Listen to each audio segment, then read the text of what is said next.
బంగ్లాదేశ్లో ఇంకా పరిస్థితులు అదుపులోకి రాలేదు. షేక్ హసీనా రాజీనామా చేసిన ఆందోళనకారులు మాత్రం తగ్గేదే లేదు అంటున్నారు. బంగ్లాదేశ్ అంతటా రణరంగం నెలకొంది. అసలు బంగ్లాదేశ్లో ఇంతటి విధ్వంసానికి కారణమేంటి? ఆందోళనకారుల వెనుక ఎవరైనా ఉన్నారా? హసీనా ప్రభుత్వం కూల్చివేత వెనుక అమెరికా హస్తం ఉందా?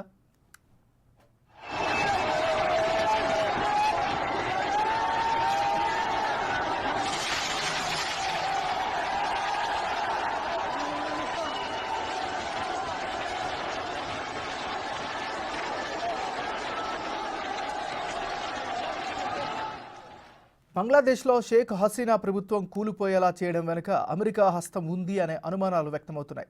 కొన్ని నెలల క్రితమే ఆమె నర్మగర్భంగా సంకేతాలు ఇచ్చారు అనే ప్రచారం జరుగుతోంది.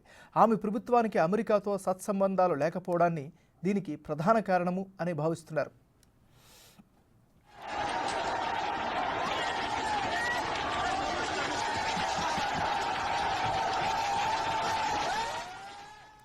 మొదటి నుంచి అమెరికా బంగ్లాదేశ్ మధ్య ఎలాంటి సత్సంబంధాలు లేవని తెలుస్తోంది. ఈ క్రమంలో ఎన్నికల సమయంలో హసీనా మే నెలలో ఓ సంచలన ప్రకటన చేశారు. అదేమిటంటే బంగ్లాదేశ్లో వైమానిక స్థావరం ఏర్పాటు చేసుకోవడానికి ఓ దేశానికి అనుమతిస్తే తన ఎన్నిక సాఫీగా జరిగేటట్లు చేస్తారని ఆఫర్ ఇచ్చిందంటూ బాంబు పేల్చారు. బంగ్లాలో వైమానిక స్థావరం ఏర్పాటు చేసుకొని బంగ్లాను విడదీయాలి అనేది అమెరికా ప్లాన్ కాగా దానికి హసీనా అంగీకరించలేదు. అప్పటి నుంచే హసీనా ప్రభుత్వం ఎక్కువ రోజులు ఉండబోదు అన్న ప్రచారం జరిగింది.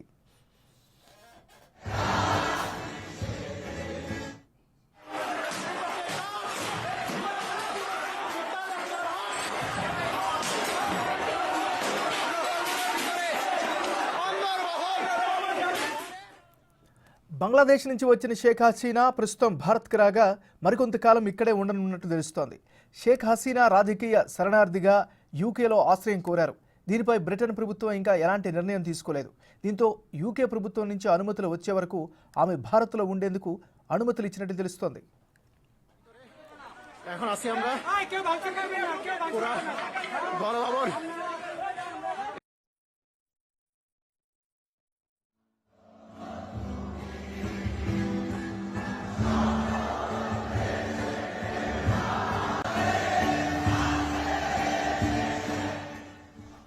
షేక్ హసీనాకు సంస్థాగతంగా భారత్ పూర్తి సహకారం అందిస్తున్నట్టు తెలుస్తోంది. హసీనా ప్రయాణించిన విమానానికి మన రఫేల్ యుద్ధ విమానాలతో రక్షణ కల్పించినట్లు సమాచారం. హిండన్ విమానాశ్రయంలో ప్రస్తుతం హసీనా ఉన్నారు.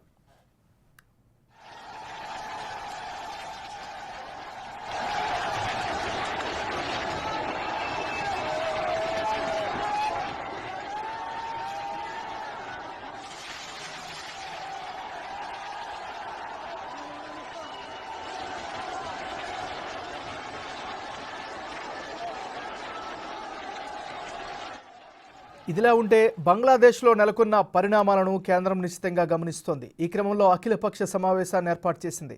అక్కడి పరిణామాల గురించి విదేశాంగ మంత్రి ఎస్ జైశంకర్ పార్టీల నేతలకు వివరించారు. భారతీయుల్ని తరలించేంత ప్రమాదకరంగా అక్కడి పరిస్థితులు లేవని చెప్పారు. భారతీయుల భద్రత విషయమై అక్కడ ఆర్మీతో టచ్లో ఉన్నామని తెలిపారు.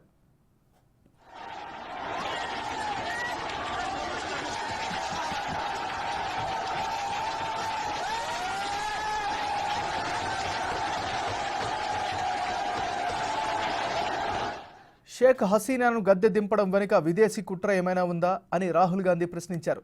దీనిపై ఇప్పుడే ఒక అంచనాకు రావడం తొందరపాటు అవుతుందని మంత్రి బదులిచ్చారు. అయితే పాకిస్తాన్ దౌత్యవేత్త ఒకరు ఆందోళనకు మద్దతుగా తన ప్రొఫైల్ పిక్ను మార్చుకున్నారని సమాధానం ఇవ్వడం చర్చనీయాంశంగా మారింది.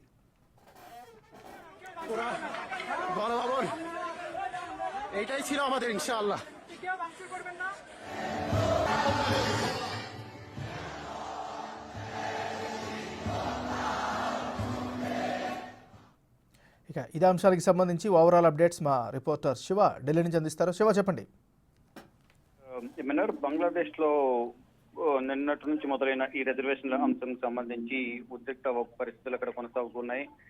మొత్తం ఇటు షేక్ హసీనాకు సంబంధించి ఈ రిజర్వేషన్ అంశంలో ఈ అంటే రిజర్వేషన్లు కల్పించడంలో అటువంటి నిర్ణయాలు తీసుకోవడంలో షేక్ హసీనా సరైన నిర్ణయాలు తీసుకోలేదు అనేది ప్రధానంగా వారందరూ ఎవరైతే నిరుద్యోగులు ఉన్నారో వారందరూ కూడా ఆరోపణలు చేస్తున్నారు. దానిలో భాగంగానే షేక్ హసీనా రాజీనామా చేయాలని తెలిపిన నేపథ్యంలో ఇటు ఆర్మీ అధికారులు కూడా షేక్ హసీనాను రాజీనామా చేపించి ముందుగా బంగ్లాదేశ్ నుంచి సురక్షిత ప్రాంతానికి షేక్ హసీనాను తరలించాలని వారు యోచించారు. దానిలో భాగంగానే షేక్ హసీనా రాజీనామా చేసిన తర్వాత ఢాకా నుంచి నిన్న సాయంత్రానికి భారత్ చేరుకున్నారు. భారత్ లోని ఉత్తరప్రదేశ్ లోని గజియాబాద్ చేరుకున్నారు. ప్రెసెంట్ గాజియాబాద్ లోనే షేక్ హసీనా ఉన్నట్లుగా ప్రచారం జరుగుతోంది. కానీ అధికారిక సమాచారం అయితే ఇప్పటివరకు లేదు. ఇక్కడ నుంచి లండన్ వెళ్లేందుకు ఏర్పాట్లు కూడా చేసినట్టు తెలుస్తోంది. అయితే మరోవైపు ఈ బంగ్లాదేశ్ లో నెలకొన్న ఉద్రిక్త పరిస్థితులపై భారత్ అలాగే బంగ్లాదేశ్ సరిహద్దుల్లో భారత ప్రభుత్వం హై అలర్ట్ ప్రకటించింది. దానికి సంబంధించి నిన్న ప్రధాని నరేంద్ర మోడీ అధ్యక్షతన ఒక కీలక సమావేశం కూడా జరిగింది. ఈ కీలక సమావేశంలో విదేశాంగ శాఖ మంత్రి జయశంకర్, పలువురు కీలక అధికారులు కూడా, అజిత్ దోవల్ మరి పలువురు అధికారులు పాల్గొన్నారు. అయితే దీనిలో పలు కీలక విషయాలపై చర్చలు జరిపారు. అయితే ఈ రోజు అఖిలపక్ష సమావేశాన్ని కూడా జయశంకర్ నిర్వహించారు. ఈ అఖిలపక్ష సమావేశానికి రాహుల్ గాంధీ, మరోవైపు కాంగ్రెస్ పార్టీ అధ్యక్షులు మల్లికార్జున ఖర్గే, ఇతర పార్టీలకు సంబంధించిన సీనియర్ నేతలందరూ కూడా ఈ అఖిలపక్ష సమావేశానికి హాజరయ్యారు. బంగ్లాదేశ్ లో నెలకొన్న పరిస్థితులు, దాని ప్రభావం భారత్ మీద ఎంతవరకు ఉంటుంది, అసలు బంగ్లాదేశ్ లో ఇటువంటి అల్లర్లు చెలరేగడానికి గల కారణాలు ఏంటి, దీంట్లో ఏమైనా కుట్ర ఉందా, విదేశీ కుట్ర ఏమైనా ఉందా అనే దానిపై కూడా ప్రధానంగా చర్చలు జరిగాయి. దీంట్లో రాహుల్ గాంధీ కూడా కొన్ని ప్రశ్నలు అడిగారు. అంటే ప్రధానంగా ఎందువల్ల అక్కడ ఉద్రిక్త పరిస్థితులు తలెత్తడానికి ప్రధాన కారణం ఏంటి అనే దానిపై కూడా ప్రధానంగా చర్చించారు. మరోవైపు ఈ రోజు 2:30 విదేశాంగ శాఖ మంత్రి జయశంకర్ బంగ్లాదేశ్ ఇష్యూ పైన కొన్ని కీలక అంశాలపై చర్చ జరిపారు. అయితే ఇతర దేశాలతో సత్సంబంధాలు సరిగా లేకపోవడం, అందులోనూ అగ్రదేశమైన అమెరికాతో సత్సంబంధాలు సరిగా కొనసాగించకపోవడమే దీనికి ప్రధాన కారణం. అమెరికాని ఇక్కడ అల్లరి సృష్టిస్తోంది అనేది ఒక ప్రచారం అయితే జరుగుతుంది. దానికి సంబంధించి మాత్రం అధికారిక ప్రకటన రావాల్సి ఉంది. మరోవైపు భారత్ అలాగే బంగ్లాదేశ్ మధ్య సత్సంబంధాలు అధికంగా ఉన్నాయి. గతంలో కూడా భారత్ పర్యటనకు వచ్చారు షేక్ హసీనా. ప్రధాని నరేంద్ర మోడీ అధ్యక్షతన జరిగిన పలు కీలక సమావేశాలు కూడా షేక్ హసీనా హాజరయ్యారు. అందులోనూ భారత్ కు అత్యంత సమీపం ఉన్న దేశం భారత్ బంగ్లాదేశ్ కు మధ్య, అంటే బంగ్లాదేశ్ పశ్చిమ బెంగాల్ బంగ్లాదేశ్ లో వెళ్ళడానికి పశ్చిమ బెంగాల్ బోర్డర్ గా ఉంటుంది. అటు నుంచి ఇటు రావడానికి కానీ, ఇటు నుంచి అటు వెళ్ళడానికి కానీ మధ్యలోనే పశ్చిమ బెంగాల్ ఉంటుంది. ఈ నేపథ్యంలో ఇప్పుడు ఏదైతే అల్లర్లు చెలరేగుతున్నాయో, ఆందోళనకారులు నిరసన తెలియజేస్తున్నారో, ఆందోళనలు నిరసనలు భారత్ కు వ్యాపించకుండా ఉండాలంటే అటు నుంచి ఇటువైపు రాకపోకలు రాకుండా చర్యలు తీసుకోవాలనేది భారత ప్రభుత్వం నిర్ణయించుకుంది. దానిలో భాగంగా బంగ్లాదేశ్ వైపు వచ్చే ట్రైన్స్ అన్ని కూడా ప్రెజెంట్ రద్దు చేశారు. విమానయానానికి సంబంధించి కూడా విమాన ప్రయాణాన్ని కూడా రద్దు చేశారు. అయితే ఇటు భారత్ లో ఎటువంటి నిర్ణయాలు తీసుకోవాలి, ఎటువంటి జాగ్రత్తలు తీసుకోవాలనే దానిపై కూడా ఈ రోజు నిన్న, మరోవైపు ఈ రోజు మధ్యాహ్నం 2:30 విదేశాంగ శాఖ మంత్రి జయశంకర్ కూడా ఇటు రాజ్యసభలో పలు కీలక విషయాలపై ఒక ప్రకటన కూడా చేశారు. మరోవైపు ఇటు ఢిల్లీలో కూడా ఏదైతే గజియాబాద్ రూట్ లో గజియాబాద్ వైపు వెళ్లే వాహనాలు కానీ, గజియాబాద్ నుంచి ఢిల్లీలోకి అంటే జస్ట్ బోర్డర్ మాత్రమే ఉంచుతాం. ఒకవైపు హర్యానా, మరోవైపు నోయిడా, అంటే ఉత్తరప్రదేశ్ అలాగే హర్యానా రెండింటి మధ్యలో ఢిల్లీ ఉంటుంది.